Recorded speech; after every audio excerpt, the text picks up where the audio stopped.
Sometimes it's hard to understand the concept of censorship when we have so many options for news. There are hundreds of TV stations, newspapers, and radio shows. But the truth is that almost every avenue from which we get our information in the mainstream media is controlled by only 6 corporations that have one specific interest: profit.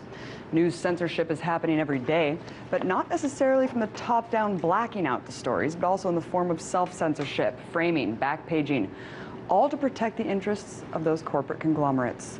So who are the big 6 corporations that control nearly everything you see, hear, and read? First, there's Comcast, formerly owned by GE, which controls MSNBC, NBC, and Telemundo.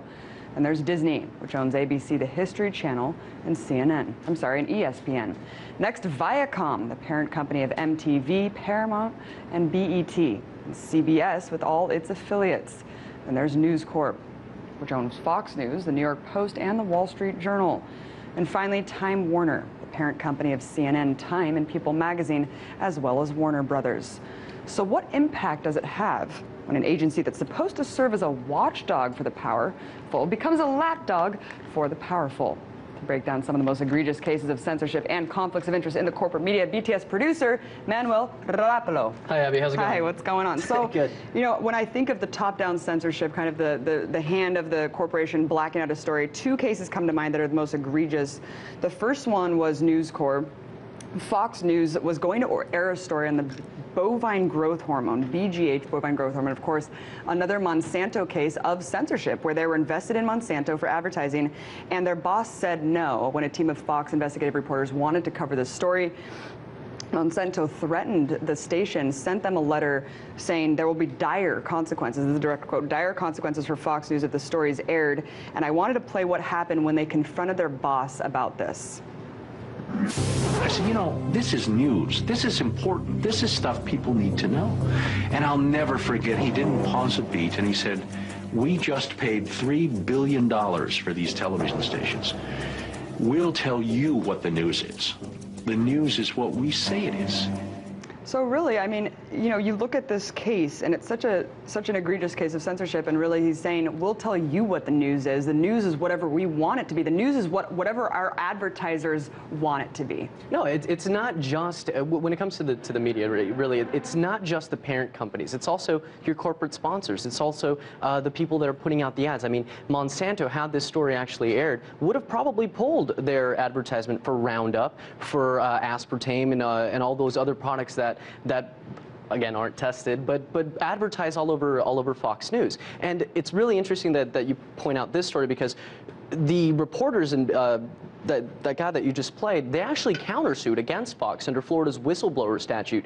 And as it turns out, under Florida law, they lost that lawsuit because turns out it's not illegal to falsify the news. So, I mean, that really should give you an idea of how dangerous this is and how powerful Monsanto is. Like, they've been doing this for... Yeah, they've been doing this for the past 10 years. Once again, another labeling issue where we see Monsanto censoring stories. You also were researching a story about ABC. Sure. This is just another one of those examples. Back in 1998, kind of a very clear-cut example. ABC was 2020, they were going to air this story about how Disneyland is actually hiring pedophiles. I mean, it's just a crazy story. You're thinking a theme park for kids, and pedophiles just sounds terrible. They weren't able to pull the story. Why? Because Disney owns ABC. It's very clear-cut. You don't want to endanger or make the corporate interests look bad. So, I mean, that's one of those clear-cut stories, but I mean, it also raises questions. That one's relatively easy, not to downplay pedophiles, but when you look at cases like CNN's running a story about the BP oil spill, the Deepwater Horizon spill, about the cleanup efforts and how, things are getting better, and as soon as the segment's over, you see a commercial come on, and it's BP, and it's BP representatives going, come down to the coast and eat some one-eyed shrimp or whatever they're doing. I mean, there's a problem in there, and it's so obvious, but I think people don't realize it as much as it's in your face. They don't realize it, but Project Censored, one of the greatest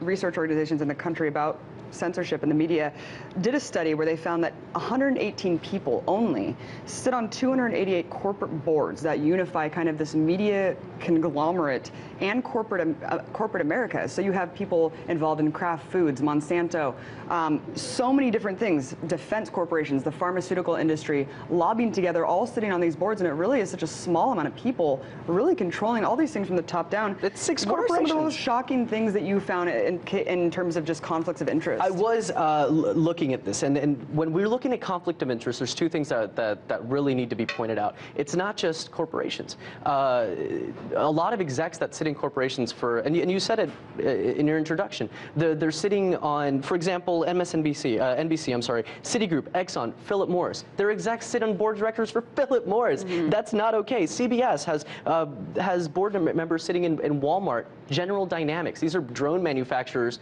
The execs for CBS are the same guys that are sitting in the board of directors for drone manufacturers? And I think how is that okay? And I think when people think of the corporate media, they're like, oh, well, of course, the corporate media. But really, we're talking about NPR and PBS as well. I mean, NPR was running a story during the BP oil spill featuring a scientist that was talking about how oil was in the Gulf that would bacteria that would eat the oil. It was like, well, this bacteria is just going to clean up the oil itself. We don't have to worry about anything.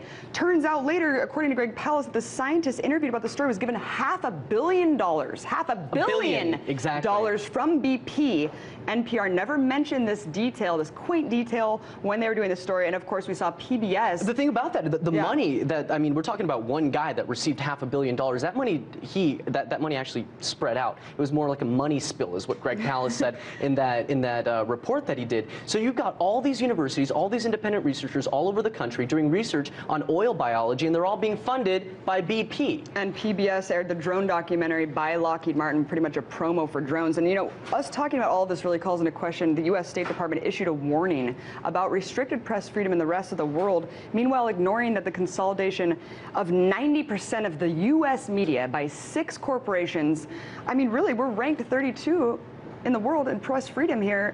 Exactly, and I know that we had an infographic somewhere. I wonder if we can pull it up. If not, it shows, you know, between 1983 and now, you're gone from this like multitude of media organizations in the country and really narrowing it down to 6. 6 that control nearly everything that we see and watch in this country, everything that we see and watch. And these organizations, they're also making political contributions. So, you know, they're throwing money into both sides of the equation, Democrats and Republicans, and they get back those special connections and inside information, turning you know, talking points into news, essentially. Indeed they do. Thank you so much, Manuel Rapalo, BTS producer. Thanks, Abby.